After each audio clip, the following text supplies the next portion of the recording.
அஸ்ஸலாமு அலைக்கும் வரஹ்மத்துல்லாஹி வபரகாத்துஹு. இன்னையோட மினி விலாக் பார்க்கலாமா? இன்றைக்கி பார்த்தீங்கன்னா ஃப்ரைடே கம்பமில் எடுத்த வீடியோ தான் இது. கொஞ்சம் அஃப்ரா குட்டி பேசிகிட்டு இருப்பா, அதெல்லாம் கொஞ்சம் அட்ஜஸ்ட் பண்ணிக்கோங்க, வேறு எங்கிட்ட எடிட் பண்ண முடியல. இதுதான் என்னோடய மாமியார். நிறைய பேர் என்னோடய மாமியார் இருந்தீங்கல்ல, இவங்க தான் என்னோடய மாமியார். ஃப்ரைடேன்றனால தொழுகத்துக்கு கிளம்பிட்டாங்க. பார்த்தீங்கன்னா எங்கள் நாத்தனார் வீட்டுக்கு போகிறதுக்காக ரெடி ஆகிட்டேன். அஃபீனம்மா காலையில் அப்படியே அவங்க மாமி கூட போயிட்டா. கொஞ்ச நேரம் அவங்க அத்தம்மா கிட்ட என்னமோ பேசிக்கிட்டு இருந்தா, அவங்க கேட்கறதுக்கெலாம் பதில் சொல்லிக்கிட்டு இருந்தா. அப்படியே நாங்களும் கிளம்பிட்டோம்.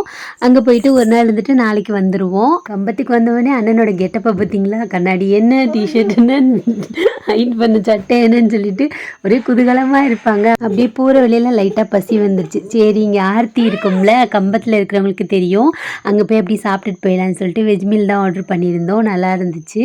இங்கே கிளைமேட் பார்த்திங்கன்னா கொஞ்சம் மழை வர மாதிரி இருந்துச்சு. பாப்பாவை கொஞ்சம் நேரம் விளையாட வச்சுட்டு அங்கே முன்னாடியே விளையாடுறதுக்கு இடமெல்லாம் இருக்கும். அப்படியே கிளம்பியாச்சு. போகும்போதே பார்த்திங்கன்னா இப்படி தான் இருந்துச்சு கிளைமேட்டு. கொஞ்ச நேரத்துலேயே மழை வர ஸ்டார்ட் ஆகிடுச்சு. எப்படி இருக்குது பாருங்களேன், மலைக்கு மேலே வந்துட்டு மழை பெஞ்சிட்ருக்கு. இங்கேருந்து பார்த்தாலே தெரியும் ஒரு மாதிரி க்ளவுடியாக இருக்கும்ல. அஃப்ரா குட்டி மூஞ்சில் தண்ணி அடிக்குதுன்னு எப்படி கண்ணு மூடியிருக்கா பாருங்களேன். இப்போ பாப்பா கொஞ்ச நேரம் மழை விட்டதுக்கப்புறம் கூட்டிகிட்டு போகலான்னு ஒரு ஓரமாக நின்றுட்டோம். லைட்டாக தூரல் போட்டுக்கிட்டே இருந்துச்சு. சரி பெரிய மழையாக வந்துடும், கிளம்பிடலான்னு சொல்லிட்டு இருக்கோம்.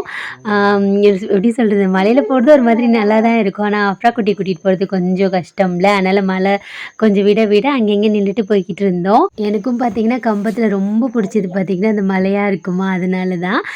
கிளைமேட்டும் சூப்பராக இருக்கும். கம்பத்தை சுற்றியே நல்லா பச்சை பசேர்னு நிறைய வயக்காடு இருக்கும். கொஞ்சமாக குமுளிக்கு வந்துட்டோம். குமுளியில் பார்த்திங்கன்னா அவ்வளோவா மழை இல்லை. நாங்கள் வர டைமில் மழை இல்லை, அதுக்கு முன்னாடி மழை பெஞ்சிச்சு போல், நல்லா தண்ணியாக கிடந்துச்சு. இது பார்த்திங்கன்னா அந்த 7G ரெயின்போ காலனி படம் எடுத்தாங்கல்ல, அதில் அந்த சோனியா அகர்வால் செத்து போவாங்களே அந்த இடம் தான் இது. அப்படியே வந்துட்டு பார்த்துக்கிட்டே போயிட்டு இருந்தோம். நெக்ஸ்ட் வீடியோ பார்க்கலாம்.